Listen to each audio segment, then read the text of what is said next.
Students at OneSchool have significant opportunities for self-directed learning.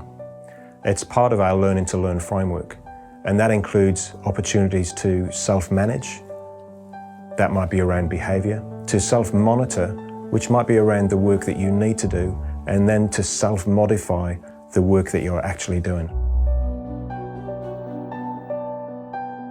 There are three components to the Learning to Learn framework. There is the assignment, there is the study, and then there is the lesson.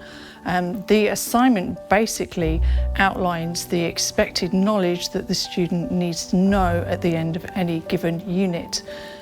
The study part is when they self-direct their own learning, and the lesson part is when the teacher acts as a facilitator and basically allows the students to work through the work.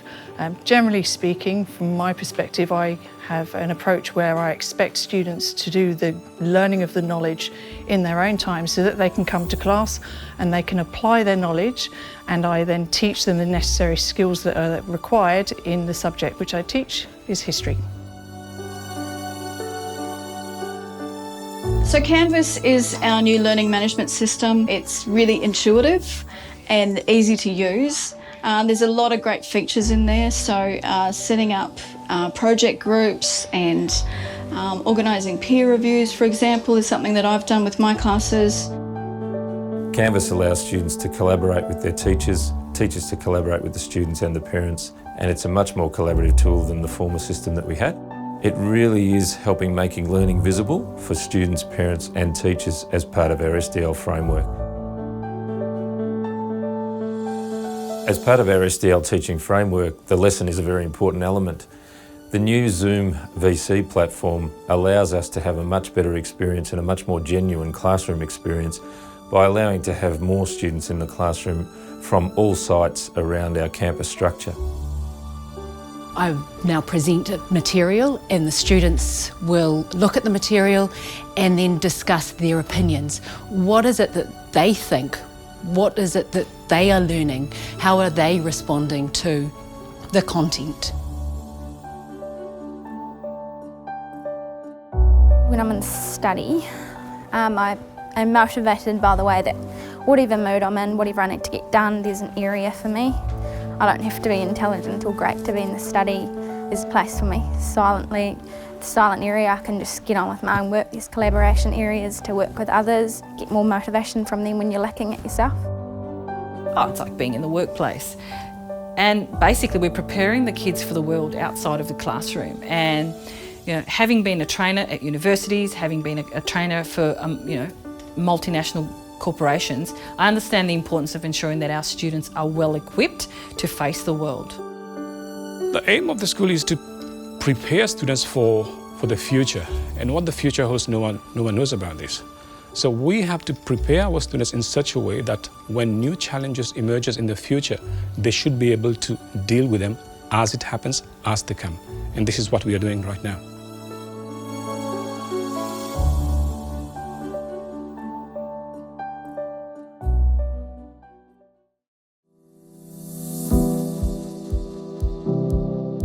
As a primary school, we try and meet all of the learning needs of all of our students here by, I guess, firstly understanding where they sit in terms of their academic ability, and then structuring a lot of activities around that so that we make sure that every student, whether they're a bit lower or a bit higher, are still getting challenged so that they can improve further throughout the year.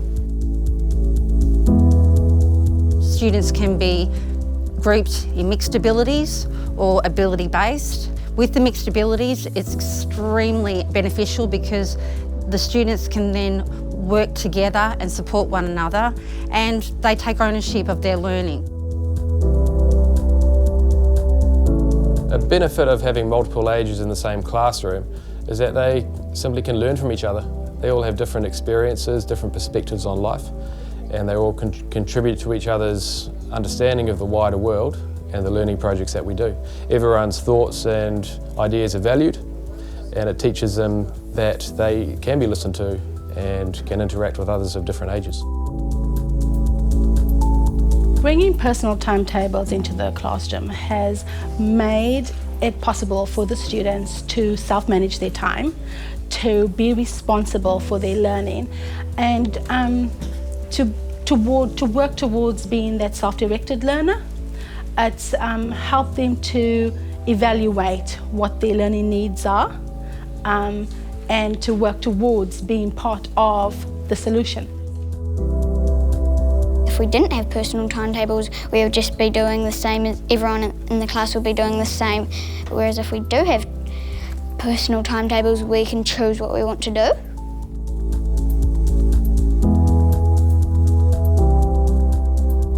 So when I first came to OneSchool, we were very much years 3, 4, 5 and 6.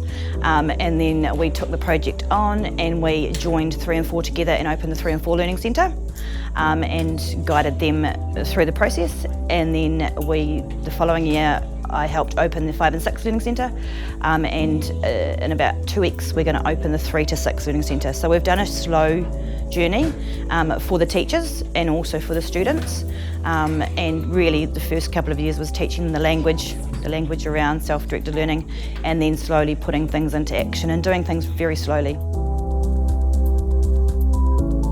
They have a responsibility to help each other. So in my classroom I have study buddies. One's really great at numeracy, one's really good at literacy. They work together, they both benefit and they both grow in their learning. Collaborative learning is very important in instilling 21st century skills in our young learners, and that's a huge part of what we do here in our Learning Hub. We present students with opportunities to take part in project-based learning, which blends in various areas of the curriculum and requires them to work collaboratively to produce some social products, some outcomes that are really meaningful to them and can be beneficial to the community or society.